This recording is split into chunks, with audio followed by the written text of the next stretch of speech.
کہ پرویز الہی صاحب نے فیوچر کی کچھ بات کی ہے. پرویز الہی صاحب کچھ گارنٹیز چاہ رہے ہیں. وہی جاننا چاہتے ہیں کہ کل کو پاکستان تحریک انصاف پاکستان مسلم لیگ کاف کے ساتھ کیا سلوک کرے گی, پنجاب کے اندر کس قسم کا الائنس بنایا جائے گا. اسمبلی تحلیل کر دی گئی تو پھر آپ کو ہماری ضرورت نہیں رہے گی, پھر ہمارا یہ رشتہ ختم ہو جائے گا, یا پھر ہم ایک نئے ساتھی کی تلاش میں کہیں اور یا کسی اور در پہ جا کر بیٹھ جائیں یا کوئی اور دروازہ کھٹکھٹائیں. کیونکہ یاد رکھیے گا اس پوری سچویشن کو آصف علی زرداری صاحب آبزرو کر رہے ہیں, اور آصف علی زرداری صاحب نے جو بیانات دی اس پر بھی میں آؤں گا, اور وہاں بھی اس حوالے سے بھی میرے پاس ایک خبر ہے جو میں آپ کے ساتھ شیئر کروں گا. تو پرویز الہی صاحب نے کچھ گارنٹیز مانگی. ان گارنٹیز کے اندر ایک معاملہ بہت ہی امپورٹنٹ ہے, اور وہ یہ کہہ رہے ہیں کہ کل کو جب پنجاب کے اندر آپ دوبارہ حکومت بنانے جائیں گے تو ہم سے آپ یہ وعدہ کریں کہ آپ ہمیں ہمارا ڈیو شیئر اس حکومت کے اندر دیں گے. اور میری اطلاعات کے مطابق مونس الہی کے لیے پنجاب کی وزارت اعلیٰ مانگی جا رہی ہے. یہ موقع ہے پرویز الہی کے لیے, ڈیلز کرتے ہیں نا, اور اگر یہ ڈیل اب بھی نہ کی گئی اور گارنٹیز نہ لی گئی تو فیوچر میں پاکستان تحریک انصاف ان کے ہاتھ نہیں آنی. اور یہ بات پرویز الہی اور مونس الہی بخوبی جانتے ہیں, اس لیے بار بار عمران خان صاحب کی طرف سے, ان کی جماعت کی طرف سے یہ کہا گیا کہ آپ کاف لیگ جو ہے اس کو ختم کریں اور آپ ہمارے ساتھ شامل ہو جائیں, کیونکہ چودھری شجاعت صاحب کہتے ہیں کہ پارٹی کا لیڈر میں ہوں, قائد میں ہوں, اور وہاں پر بھی یہ معاملات موجود ہیں, تو کیوں نہ مونس الہی کو پاکستان تحریک انصاف میں شامل کر لیا جائے. لیکن مونس الہی یعنی کہ جو فیملی ہے وہ اپنی چدراہٹ جو ہے وہ قائم رکھنا چاہتی ہے. اب پوری پاکستان تحریک انصاف, خان صاحب پنجاب کے اندر جو حکومت ہے وہ پرویز الہی صاحب کی ہے, انہیں منسٹر آپ نے بنا دیا, وزارت انہیں دے دی, تو اب وہ کر کیا رہے ہیں؟ وہ یہ کر یہ رہے ہیں کہ وہ ایک ڈیل کی تلاش میں ہیں, اور اسی لیے وہ جا کر ملے, اور یہ ایک مہینے کی جو ہے وہ بات جان بوجھ کر کہی جا رہی ہے. اور سب سے اہم سوال یہ ہے کہ پاکستان کی اسٹیبلشمنٹ کیا سوچ رہی ہے.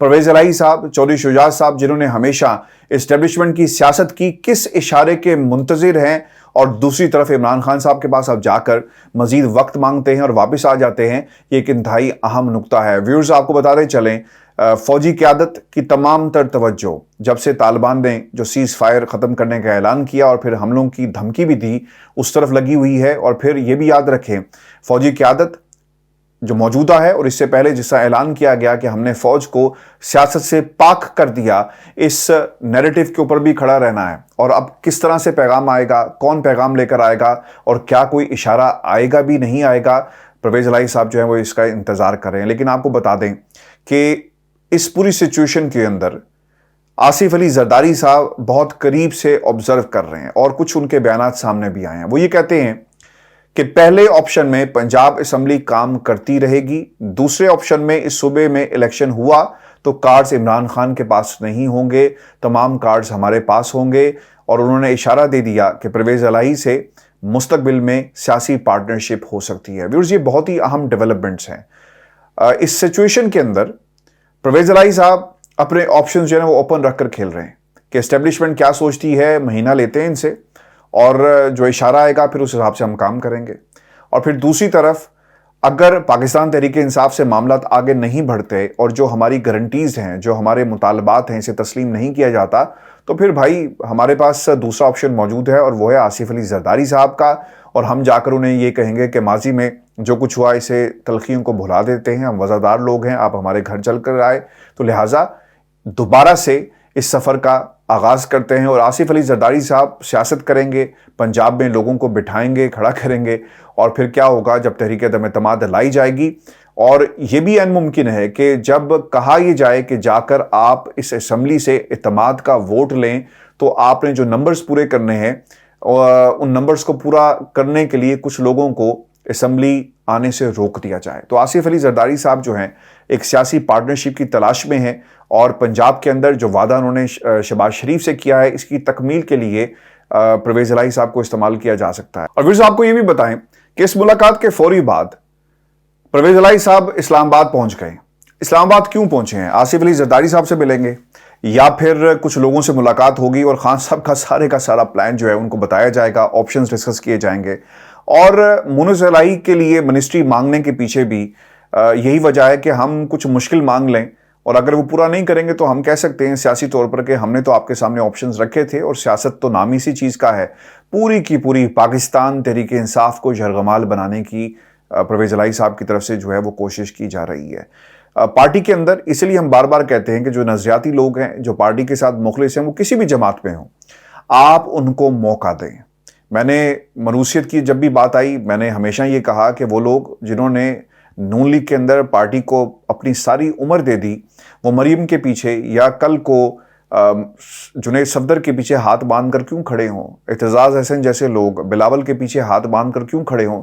کیونکہ یہ پارٹی جو نظریاتی ورکر ہوتا ہے نا، یہ اس کا حق ہوتا ہے کہ اس کی پروموشن کی جا سکے، اس کی ترقی ہونی چاہیے، کیونکہ اس نے اپنی زندگی کے قیمتی جو برس ہیں وہ اس پارٹی کو دیے ہوتے ہیں۔ لیکن یہاں پر جب ایسے لوگوں کو، اور جس طرح کے الائنسز بنتے ہیں جو بلیک میلنگ پر بنے ہوں گے نا، اور کیا ہوا ہے، خان صاحب کو بلیک میل کیا گیا کہ اگر آپ ہمارے ساتھ نہیں جائیں گے تو ہم آصف علی زرداری کے ساتھ جا کر ہاتھ میں لا لیں گے اور پھر حکومت ان کی بن جائے گی۔ تو یہ مجبوریاں، سیاسی مجبوریاں جن کا عمران خان صاحب ہمیشہ ذکر کرتے رہے کہ اگر مجھے 2/3 اکثریت نہیں ملے گی تو میں حکومت نہیں بناؤں گا، آج بھی پنجاب کے اندر یہ ایک صورتحال جو ہے وہ پیدا ہوئی ہے، اور کون پیدا کر رہا ہے؟ وہ پرویز الہی صاحب پیدا کر رہے ہیں، اور اس کے اوپر بارگین کریں گے۔ دوسری طرف سے جو کارڈ کھیلا جا رہا ہے اور یہ کوشش کی جا رہی ہے پاکستان مسلم لیگ نون کی طرف سے، وہ کوشش کیا ہے وہ بھی میں آپ کے سامنے رکھ دیتا ہوں۔ آج ایک انٹرویو سامنے آیا، اور یہ انٹرویو رانا ثناءاللہ کا تھا۔ وہ یہ کہتے ہیں کہ گورنر راج کے بھی آپشن پر بھی غور کیا جا رہا ہے، ہر قانونی حربہ استعمال کیا جائے گا۔ اب یہ ہر قانونی حربہ کون کون سا ہو سکتا ہے؟ اس کے اندر گورنر راج، دیکھیں 18ویں ترمیم کے بعد یہ معاملہ اتنا آسان نہیں ہے۔ 18ویں ترمیم سے پہلے تو آسان ہو سکتا تھا، لیکن 18ویں ترمیم کے بعد شاید ان کے لیے اتنا آسان نہیں ہو کہ وہ گورنر راج لگا سکے۔ اور یہ جو میجک فگر ہے نا 186 کا، یہ دونوں کے لیے بہت اہم ہے۔ اگر تحریک عدم اعتماد آئی تو اپوزیشن کو 186 ممبران پورے کرنے ہیں، اور اگر گورنر پرویز الہی صاحب کو کہے کہ آپ جا کر اعتماد کا ووٹ لیں تو پھر پرویز الہی کو 186 ممبران پورے کرنے ہوں گے۔ اور پھر جو طریقہ کار ہے آصف علی زرداری کا، بہت ہی مشہور طریقہ ہے، پیسے دیں، لوگوں کو کہیں کہ آپ نے آج اسمبلی میں نہیں پہنچنا، تو یہ پھر میجک فگر پورا نہیں ہو سکے گا، کیونکہ سپریم کورٹ پاکستان کا آرڈر موجود ہے کہ منحرف اراکین کا ووٹ جو ہے وہ کاؤنٹ نہیں ہوگا۔ رانا ثناءاللہ صاحب یہ بھی کہتے ہیں کہ اسمبلیاں توڑنے کا عمل کبھی بھی سیاسی جماعتوں اور ملک کے لیے سود مند ثابت نہیں ہوتا، لہٰذا کوشش کریں گے کہ اسمبلیاں تحلیل نہ ہوں، جبکہ گورنر راج اور عدم اعتماد آئینی ہے اور یہ استعمال ہو سکتے ہیں۔ آصف علی زرداری صاحب بھی یہ کہہ رہے ہیں کہ کے پی میں اور پنجاب میں ہم دونوں جگہ جو ہے وہ تحریک عدم اعتماد لے کر آئیں گے۔ اور پھر انہوں نے یہ بھی کہا کہ برہانی کیفیت پیدا کرنے کے لیے کے پی اور پنجاب اسمبلی سے نکلنے کی بات کر رہے ہیں۔ کرپٹ نظام سے نکل رہے ہو تو صدر کو نکالو، سینٹ سے نکلو، اور جی بی اور کشمیر سے بھی نکلو۔ یہ ایک چیلنج کیا گیا ہے رانا ثناءاللہ کی طرف سے پاکستان تحریک انصاف کو۔ اب سوال یہاں پر یہ پیدا ہوتا ہے کہ نون لیگ کیوں نہیں چاہتی وقت سے پہلے انتخابات؟ پنجاب ان کے لیے کیوں امپورٹنٹ ہے؟ کے پی ان کے لیے کیوں امپورٹنٹ ہے؟ اور پاکستان تحریک انصاف کی اس سیاست اور اس اعلان کے بعد وہ پریشان کیوں ہیں؟ ویورز یاد رکھیں، نواز شریف صاحب پاکستان ابھی تک نہیں آئے، اور نومبر میں وہ یہ کہتے تھے، جو ان کے قریبی لوگ ہیں جن سے ان کی روزانہ کی بنیاد پر بات ہوتی ہے، جن صحافیوں کے ساتھ اٹھتے بیٹھتے ہیں، وہ یہ کہتے تھے کہ دسمبر میں دیکھا جائے گا۔ نومبر میں تعیناتی ہو گئی، دسمبر میں انہوں نے کیا دیکھنا تھا؟ دیکھنا یہ تھا کہ پاکستان کی سیاست کس طرف جاتی ہے، ان کے پاس آپشنز کیا ہوں گے۔ کیسز کا نتیجہ کوئی نہیں نکلا، حکومت جو چاہتی تھی جس طرح سے ان کے فیصلے ان کے حق میں لیے جا سکیں، ایسا بھی کوئی اقدام نہیں ہوا۔ ہاں ہوا یہ ضرور کہ مریم نواز اب پاکستان میں نہیں ہے، وہ باہر سے بیٹھ کر ورک فرام ہوم والی جو سیاست ہے وہ کر رہی ہیں، اور فیملی کے ساتھ ٹورز کے اوپر بھی ہیں اور واپس بھی آ گئی، لیکن جو سیاست ہے وہ باہر سے بیٹھ کر کنٹرول کی جا رہی ہے۔ ان حالات کے اندر پارٹی کو لیڈ کون کرے گا؟ نواز شریف کے کیسز کا کیا بنے گا؟ جماعت کے اندر سے اب یہ آوازیں اٹھنا شروع ہو گئی ہیں کہ اگر شہباز شریف صاحب نے پارٹی کو لیڈ کرنا ہے اور دوسری طرف مریم نواز نے پارٹی کو لیڈ کرنا ہے، تو پہلے یہ بتا دیا جائے کہ پارٹی کو لیڈ کس نے کرنا ہے، کیونکہ یہ 2 ڈائریکشنز میں اس وقت پارٹی جو ہے وہ جا رہی ہے۔ تو یہ چیلنجز ہیں، اسی لیے پنجاب کو اپنے ہاتھ میں کرنا پاکستان مسلم لیگ نون زور لگا رہی ہے اور کوشش کر رہی ہے کہ پنجاب ان کے ہاتھ میں دوبارہ واپس آ جائے، اور کے پی کو اس لیے ٹارگٹ کیا جا رہا ہے کہ اگر کے پی ہاتھ سے گیا تو پھر عمران خان کا جو ایک بنیادی بیس کیمپ ہے وہ تباہ ہو جائے گا ان کے نظریے کے مطابق، اور پھر وہ اپنی سیاست کو آسانی سے کر سکیں گے. لیکن یہ دونوں پلان جو ہیں وہ کامیاب نہیں ہونے. آپ پرویز الہی صاحب کے ساتھ جا کر مل جائیں، اکٹھے کھانے کھائیں، بیٹھیں، وزادار لوگ جو ہیں وہ اپنی وزاداری کا مظاہرہ کریں، جو مرضی کر لیں. عمران خان اس ملک کے اندر ویورز جب بھی الیکشن ہوگا نا، اسے کوئی نہیں ہرا سکتا. عمران خان کو 2/3 اکثریت اسی دن مل گئی تھی جس دن اسے اقتدار سے الگ کیا گیا اور پاکستان میں چوروں لٹیروں کو قابض کر دیا گیا اقتدار کے اوپر. پاکستان کی عوام نے اپنا فیصلہ سنا دیا تھا. آپ الیکشن ایک دن بعد کروائیں، وقت پر کروائیں، نہ کروائیں، پاکستان کی قوم نے عمران خان کو 2/3 اکثریت جو ہے وہ دے دی ہے. ویورز یہ آج کا شو تھا ہمارا. اپنے کمنٹس بھیجیے گا، چینل کو ضرور سبسکرائب کریں. اجازت دیجیے، اللہ نگہبان.